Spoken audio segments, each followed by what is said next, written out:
tidak ada hujan yang turun, kita boleh bertemu dalam suasana yang baik semuanya. Assalamualaikum warahmatullahi wabarakatuh.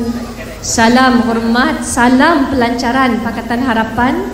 Saya dah lama tidak berceramah sebenarnya, dan dikejutkan bukan saja menjaga satu negeri secara khusus, tiga-tiga sekali. Jadi alhamdulillah, kerana ini beban untuk kita galas amanah dan tanggungjawab. Apa sahaja yang boleh kita bantu di samping kita belajar pada masa yang sama. Saudara-saudari di pokok sena ini sangat istimewa. Kapten kena tahu, kali pertama saya turun dan berucap atas reban ayam. Jadi saya memang merasakan Alhamdulillah sejak tahun 1968 kita mampu terus istiqamah. Kita mampu terus bersama dalam landasan perjuangan politik, ya, kita teruskan usaha kita, dan hari ini pada saya pertemuan yang sangat mewah, alhamdulillah. Ya, kita boleh bertemu dalam keadaan masih sihat selepas pandemik melanda, saudara-saudari.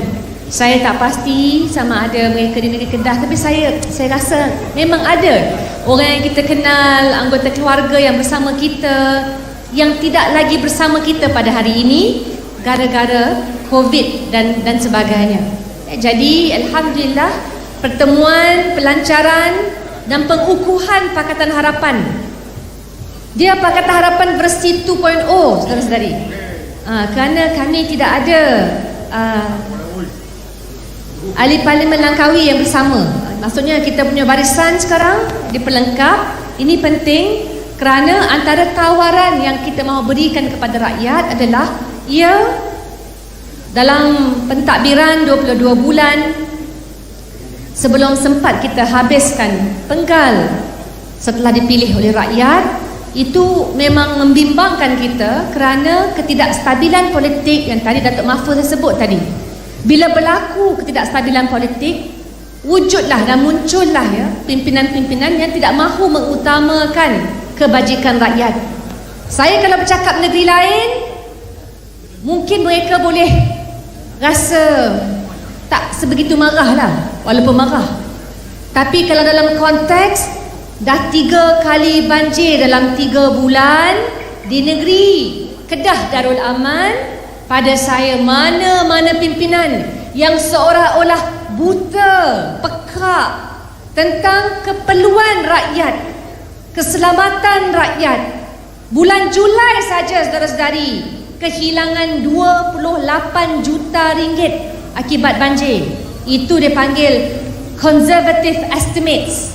Dia tak ambil kira dari segi impact mental, emosionalnya. Macam mana keluarga trauma bila ada anggota lain yang hanyut dibawa oleh air pasang ataupun banjir. Jadi pada saya ini sangat mengecewakan kita.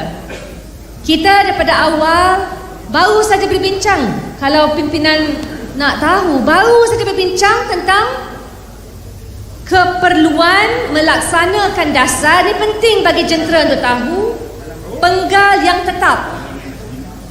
Dalam satu parlimen, sesi parlimen, penggal tetap 5 tahun, barulah diadakan pilihan raya semula. Kerana di peringkat negeri dan pusat, kita ada banyak parti yang memerintah, parti berlainan. Tapi bila banjir melanda, semua sama. Dia tak tanya dulu.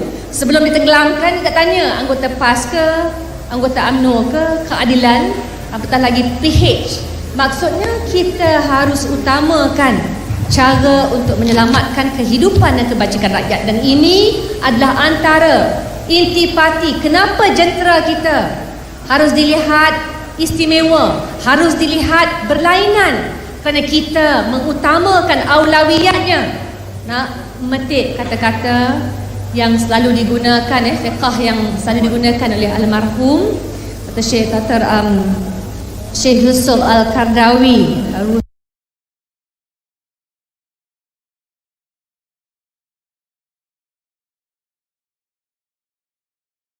saja meninggalkan kita, disebut fiqh al-aulawiyat, keutamaan. Dan dalam segi kenegaraan, pentadbiran UMNO jelas gagal, saudara-saudari, kerana tidak mampu, tidak boleh dan tidak mahu untuk mengutamakan rakyat dikala pilihan raya boleh saja diadakan pada tahun hadapan bila penggal kita tamat. Saudara-saudari, saya nak tekankan atas dasar itu tidak boleh sama sekali di peringkat bawah wujudnya kekeliruan. Keliru, tak tahu mana siapa nak pilih. Di negeri Kedah kata terlalu banyak gabungan. Dan itu adalah antara sebab kenapa istimewanya Pakatan Harapan, kerana menunjukkan gabungan masih utuh walaupun cabaran melanda. Dan saya pohon antara sebab utama jentera kita kena pertahankan branding ini, kerana kita berhadapan dengan bukan sahaja PN tetapi UMNO dan Barisan Nasional dengan gabungan Muafakat Nasional. Kita pun tak tahu sampai bila mereka baik ataupun tidak. Yang penting kita ni, kadang-kadang betul kita tahu musuh merancang, tapi sebagaimana saya ungkapkan di pokok sena ataupun pelbagai lagi kali dalam ceramah-ceramah, janji Allah Subhanahu Wa Taala, wa makaru wa makarallahu wallahu khairul makirin. Mereka akan rancang, tapi yang penting ini kita percaya kepada perancangan Allah Subhanahu Wa Taala dan kita sendiri mengusahakan yang terbaik, dan inilah yang mahu dilakukan oleh pimpinan Pakatan Harapan Negeri Kedah dan di peringkat nasional. Saudara-saudari yang saya muliakan, bila kita tahu tentang isu yang menyengat rakyat, kita kena ingatkan dan kita kena dekati rakyat terbanyak. Yang saya bimbang sudah tentu bila berlangsungnya PKP tak sempat nak adakan sesi begini. Saya rasa memang ceramah menjadi salah satu tonggak kekuatan kita.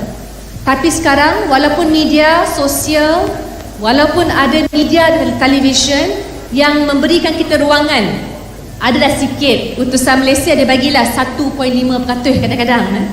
Adalah sikit, maksudnya banding dulu. Ada perubahan selepas berlakunya era mereka mahu mengubah urus takbir dan cara utusan memberi liputan, tapi tak cukup. Masih tak cukup.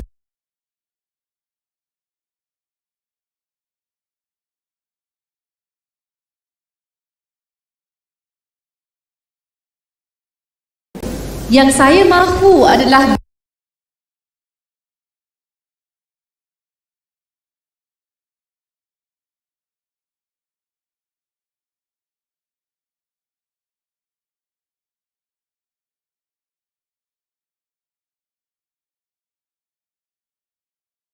bila kita bergerak sepasukan. Dan pada malam ini saya bertemu dengan ramai pimpinan yang tahu apa isu tempatan, apa isu nasional.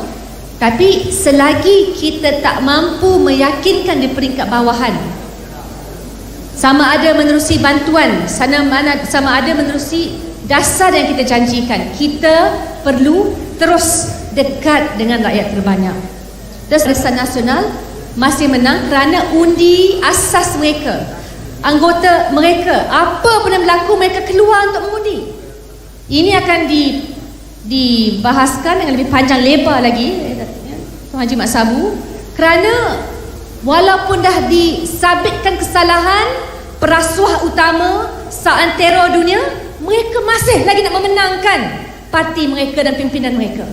Ini penting kerana apa pun dalam konteks bila kita pilih pemimpin dah disabitkan hukuman bersalah dengan cara tidak ada langsung dalil-dalil yang membuktikan sebaliknya, patutnya kita buang. Tapi UMNO tidak mampu untuk menolak.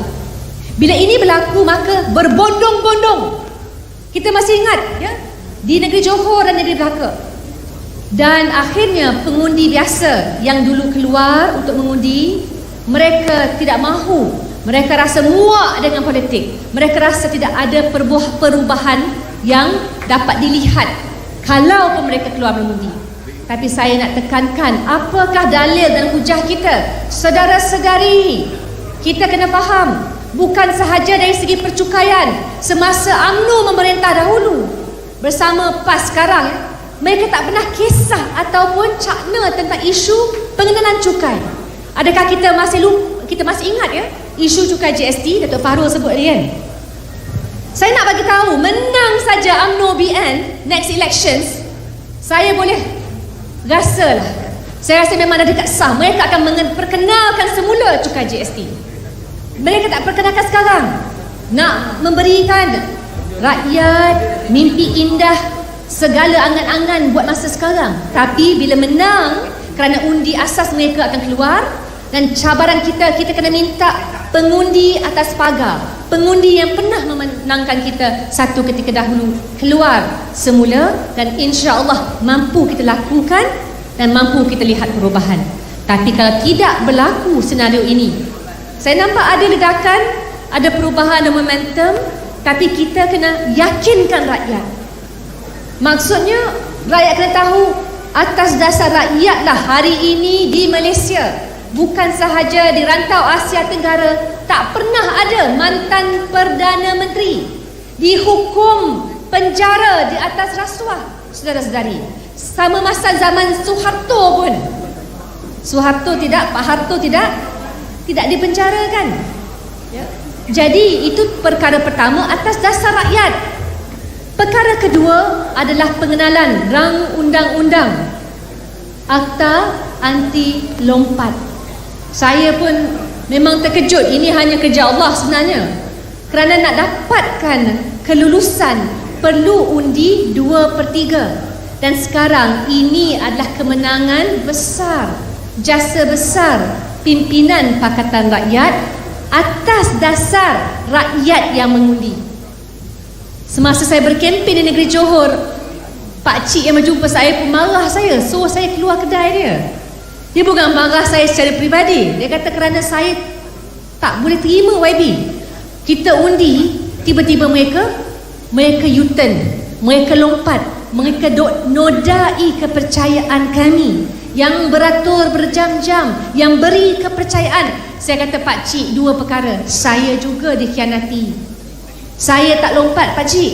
InsyaAllah kita istiqamah, dan saya janji, hari ini saya bersebut, Pak Cik, saya janji di Parlimen kita usahakan sampai habis-habisan untuk menghukum mereka yang lompat menerusi pengenalan rang undang-undang Akta Anti Lompat. Jadi ini yang kita kena gembar-gemburkan, saudara-saudari. Memang orang kecewa dalam hidup ni, memang akan ada kekecewaan.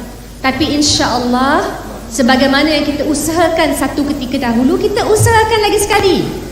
Saya sebut semasa ceramah di Pulau Pinang. Ini mungkin YB Tan tahulah kot. Romance of the Three Kingdom. Ya, Romance of the Three Kingdom ni karya, cakap kat Kedah lah kan. Karya agung lah, ya, masyarakat Cina, dan dia tempoh masa dia 60 tahun. 60 tahun. Kita pun tahu menerusi sirah memang lama masa zaman untuk kita melakukan perubahan. Jadi kita tak boleh rasa kecewa ataupun putus asa. Allah bagi kekuatan, maka kita teruskan menurut daya dan keupayaan kita, insya-Allah. Maka saudara-saudari yang saya hormati, saya harap isu ini dibangkitkan, termasuk bantuan-bantuan di peringkat kita. Kalau ahli-ahli parlimen kita ada diberikan sedikit imbuhan, tapi kita kena pastikan kesan itu menyeluruh, termasuk kepada semua industri kecil dan pertengahan. Saya sebut ini kenapa? Kerana mereka dah naikkan OPR 3 kali, diberikan khabar kali keempat akan juga dinaikkan. Nanti pinjaman rumah, pinjaman semua bisnes yang melibatkan rakyat akan lebih menekan, dan tidak ada bantuan yang diberikan secara konkret. Subsidi untuk IKS tidak akan diumum kerana Menteri Kewangan kita sibuk nak bertanding kat kawasan negeri Selangor, maka sebanyak masa dibelanjakan di situ. Jadi akhirnya yang kita mahukan adalah pemimpin yang menumpu kepada rakyat. Saya berharap semua jentera, bukan saja isu yang melibatkan IKS, tetapi untuk memastikan kebajikan rakyat terbanyak, kita usahakan dan kita tawarkan menerusi tawaran Pakatan Harapan. Setakat itu, saudara-saudari, saya harap selepas ini mana pun kita berada, sama ada Tanggaban Ayam ataupun di Dewan sebegini, kita sentiasa penuh bersemangat kerana jalan masih lagi jauh.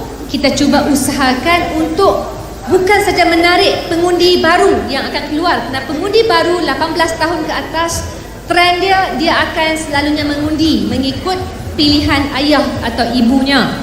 Ya, jadi kalau ayah dia dengan mak dia keadilan ataupun amanah, maka alhamdulillah kita bernasib baik. Tapi kalau ayah dengan mak dia UMNO dan PAS, kita ada cabaran uphill yang kita kena usahakan. Tapi yang tambah lagi adalah pengundi-pengundi yang dulu tak pernah daftar.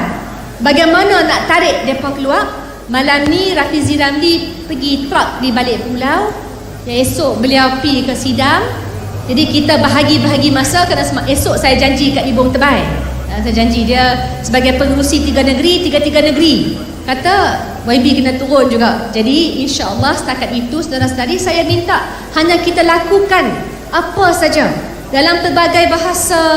You kena bagi mereka nambikai sikitlah, harapan sikit. Jangan bagi pakatan harapan saja, kena cakap dalam bahasa Tamil ya, supaya mereka boleh cakna dan terima, dan selepas itu memberikan mesej yang penting. Kalaulah UMNO tidak mengutamakan rakyat, PAS tidak mengutamakan rakyat, kehadiran PAS dalam kabinet pun macam sia-sia saja untuk menahan kemelut banjir yang mampu kita tangani. Janganlah rakyat pula bagi dan memilih mereka.